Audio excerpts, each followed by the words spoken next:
Today I have the presentation for study of the propagation direction of the internal webs in the South China Sea using satellite images. Internal web propagation, propagation usually carry considerable vertical shear, which can lead to the seawater turbulence and mixing. It's mainly happen at 50 to 200 meter depths. It's especially harmful to oil platform and vessel navigation. At the same time, it also disrupts sound wave transmission and harmful to military operations too. Let's move to the generation process of internal webs. Please look at the figure below. This is the seafloor topography of at South China Sea at 21 degrees north, and this land is Taiwan, and these two sea mountains is Luzon Strait. At the right-hand side is Pacific Ocean, and the left-hand side is continental shelf near South China. At first, tidal force in Pacific Ocean act on stratified ocean layers, forming what we call internal tide. And if it keep going westward, internal tide will interact with topography of Luzon Strait. After passing through these two sea mountains, it will get steeper and turn into sharp, strong waves, and forming high-frequency internal wave packets. I will explain it later. And finally, it will break and lose their energy near the coast on continental shelf. Here is an example showing the shallow evolution of internal webs. Please look at the three panels at the left-hand side. X-axis is time, and Y-axis shows eta. Eta is a little bit complex, but you can think it as the amplitude of internal wave and internal tide. At Luzon Strait, internal tide appear as a smooth wave with regular oscillations, like panel B shows. And after it passing through two sea mountains of Luzon, it will become sharper, like this. And if it keep move westward, it will become more sharper, like this, with a lot of fluctuations. Our goal of this research is to understand their internal wave path and propagation direction in South China Sea. It will help us to know their impact on ocean dynamics and ensure the safety of large artificial structure in South China Sea. These are our data source from 2005 to 2010. We use ERS2 SAR, EnvoSat as ASAR, both of them from European Space Agency. Provide different pixel spacing satellite images. And also Terra and Aqua satellite from MODIS project of NASA. And the last one is Huanjun. Satellite belongs to China National Space Administration. How do we identify internal webs in satellite images? Please look at the figure at the left-hand side. This is the satellite images, and this one is Taiwan, and you can see some curve on sea surface. This is the signal of internal webs. When internal webs at Luzon Strait formed from Luzon Strait, it will change sea surface roughness and showing bright and dark band on sea surface. So we can identify internal webs and define their path and the propagation directions. Okay, let's move to the result. Please look at the figure at the left-hand side. This is the topography and distribution of internal web at South China Sea. And this little red line represents an internal web package we have observed from satellite images.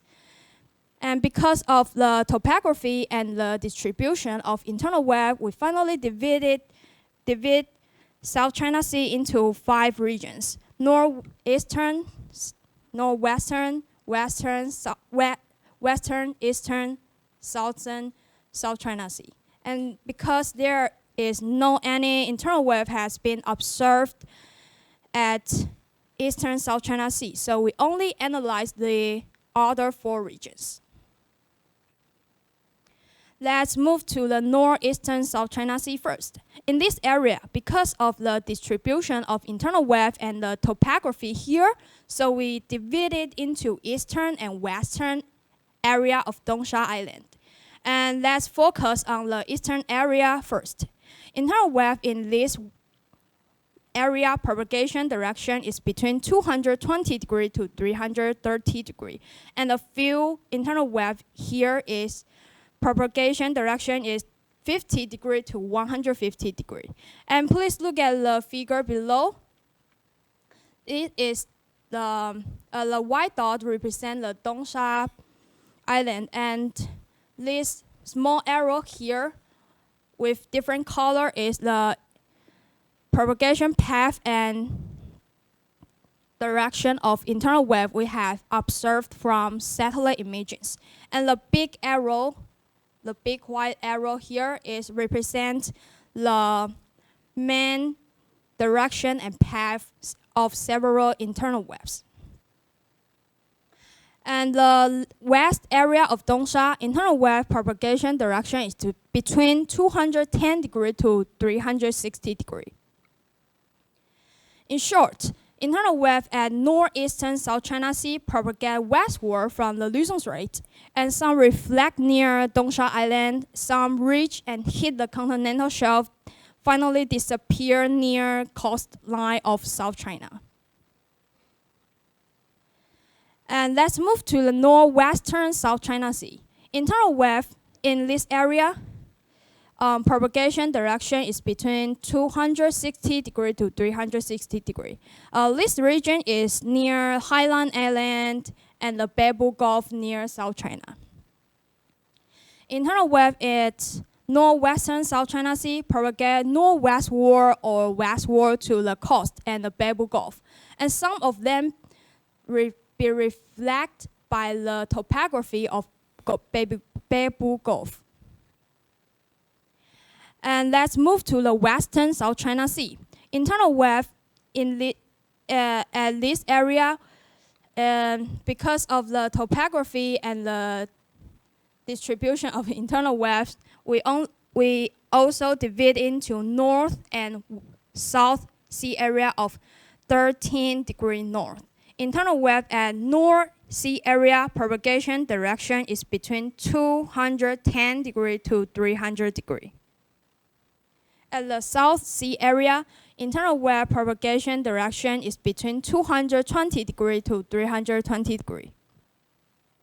In short, internal wave at western South China Sea propagate westward to Vietnam coast, and a few propagate southward to the deep sea. Because of the special topography here, so some internal wave will turn left to deep sea basin. And the last region is southern South China Sea. Internal wave in this area, propagation direction is between 260 degree to 360 degree.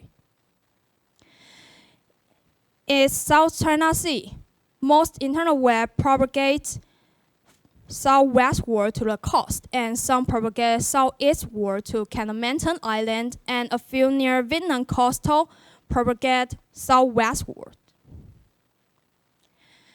As I mentioned above, and the picture shows that about 60% of internal wave we have observed from satellite images from 2005 to 2010. Internal wave in South China Sea occur in the northeastern region, and a few near the Vietnam coast. And no internal wave has been observed in the eastern and central South China Sea. In conclusion, most of internal wave in South China Sea propagate from Luzon Strait here and toward the coast. And a few are reflected by topographic features like Dongsha Island, continental shelf, and special topography of Babel Gulf and the sea basin near Vietnam coastal. Thank you for your listening. I think your presentation this time I can understand a lot more because this time is more easier to follow, and also you show us how to identify internal waves in satellite image. But still, during your introduction part or other parts, there are still some terms that I can understand, such as this wise like dissipation or such as this.